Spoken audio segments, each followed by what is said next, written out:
प्राचीन काल में एक नदी के किनारे बसा नगर व्यापार का केंद्र था।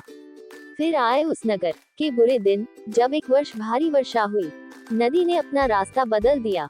लोगों के लिए पीने का पानी न रहा और देखते ही देखते नगर वीरान हो गया। अब वह जगह केवल चूहों के लायक रह गई। चारों ओर चूहे ही चूहे नजर आने लगे। चूहों का पूरा साम्राज्य ही स्थापित हो गया। चूहों के उस साम्राज्य का राजा बना मूषिकराज चूहा। चूहों का भाग्य देखो, उनके बसने के बाद नगर के बाहर जमीन से एक पानी का स्रोत फूट पड़ा और वह एक बड़ा जलाशय बन गया। नगर से कुछ ही दूर एक घना जंगल था। जंगल में अनगिनत हाथी रहते थे। उनका राजा ग्राज नामक एक विशाल हाथी था। उस जंगल क्षेत्र में एक वर्ष भयानक सूखा पड़ा। जीव जंतु पानी की तलाश में इधर उधर मारे मारे फिरने लगे। भारी भरकम शरीर वाले हाथियों की तो दुर्दशा हो गई। हाथियों के बच्चे प्यास से व्याकुल होकर चिल्लाने व दम तोड़ने लगे। गजराज खुद सूखे की समस्या से चिंतित था और हाथियों का कष्ट जानता था। एक दिन गजराज की मित्र चील ने आकर खबर दी कि खंडहर बने नगर के दूसरी ओर एक जलाशय है। गजराज ने सबको तुरंत उस जलाशय की ओर चलने का आदेश दिया। सैकड़ों हाथी प्यास बुझाने दौड़ते हुए चल पड़े। जलाशय तक पहुंचने के लिए उन्हें खंडहर बने नगर के बीच से गुजरना पड़ा। हाथियों के हजारों पैर चूहों को रौंदते हुए निकल गए। हजारों चूहे मारे गए। खंडहर नगर की सड़कें चूहों के खून मांस के कीचड़ से लथपथ हो गई। मुसीबत यही खत्म नहीं हुई। हाथियों का दल फिर उसी रास्ते लौटा। हाथी रोज उसी मार्ग से पानी पीने जाने लगे। काफी सोचने विचारने के बाद मूषिकराज के मंत्रियों ने कहा, महाराज, आपको ही जाकर गजराज से बात करनी चाहिए। वह दयालु हाथी है। मूषिकराज हाथियों के वन में गया। एक बड़े पेड़ के नीचे गजराज खड़ा था। मूषिकराज उसके सामने के बड़े पत्थर के ऊपर चढ़ा और गजराज को नमस्कार करके बोला, गजराज को मूषिकराज का नमस्कार है। हे महान हाथी, मैं आपसे एक निवेदन करना चाहता हूँ। मूषिकराज की आवाज गजराज के कानों तक नहीं पहुँच रही थी। दयालु गजराज मूषिकराज की बात सुनने के लिए नीचे बैठ गया और अपना एक कान पत्थर पर चढ़े मूषिकराज के निकट ले जाकर बोला, नन्हे दोस्त, आप कुछ कह रहे थे, कृपया फिर से कहिए। मूषिकराज बोला, हे गजराज, मुझे चूहा कहते हैं। हम बड़ी संख्या में खंडहर बनी नगरी में रहते हैं। मैं उनका राजा मूषिकराज हूँ। आपके हाथी रोज जलाशय तक जाने के लिए नगरी के बीच से गुजरते हैं।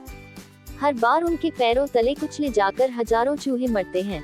ये संहार बंद न हुआ तो हम नष्ट हो जाएंगे। गजराज ने दुख भरे स्वर में कहा, मूषिकराज, आपकी बात सुनकर मुझे बहुत शोक हुआ। हमें ज्ञान ही नहीं था कि हम इतना अनर्थ कर रहे हैं। हम नया रास्ता ढूंढ लेंगे। मूषिकराज कृतज्ञता भरे स्वर में बोला, गजराज, आपने मुझ जैसे छोटे जीव की बात ध्यान से सुनी। आपका धन्यवाद। गजराज, कभी हमारी जरूरत पड़े तो हमें जरूर याद कीजिएगा। गजराज ने सोचा कि ये नन्हा जीव हमारे भला किस काम आएगा, सो उसने केवल मुस्कुराकर मूषिकराज को विदा किया। कुछ दिन बाद पड़ोसी देश के राजा ने सेना को मजबूत बनाने के लिए उसमें हाथी शामिल करने का निर्णय लिया। राजा के लोग हाथी पकड़ने के लिए आए।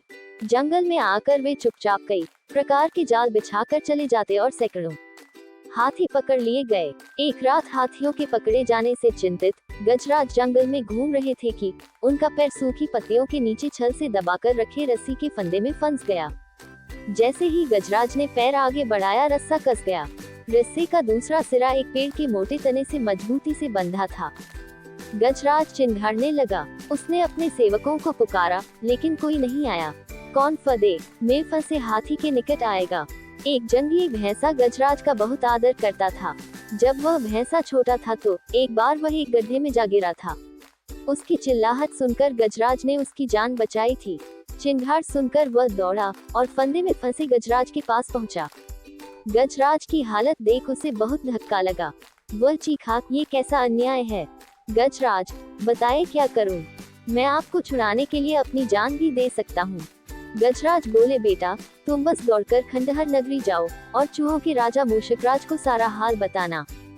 उससे कहना कि मेरी सारी आस टूट चुकी है।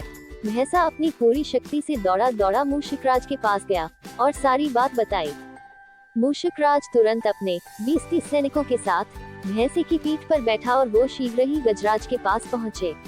चूहे भैंसे की पीठ पर से कूदकर फंदे की रस्सी कुतरने लगे। कुछ ही देर में फंदे की रस्सी कट गई और गजराज आजाद हो गए। दोस्तों, इस कहानी से हमें ये शिक्षा मिलती है कि आपसी सद्भाव व प्रेम सदा एक दूसरे के कष्टों को हर लेते हैं। इसलिए हमें हमेशा प्रेम और शांति के साथ जीवन जीना चाहिए। आपसी कलह इंसान को भीतर ही भीतर मार देती है।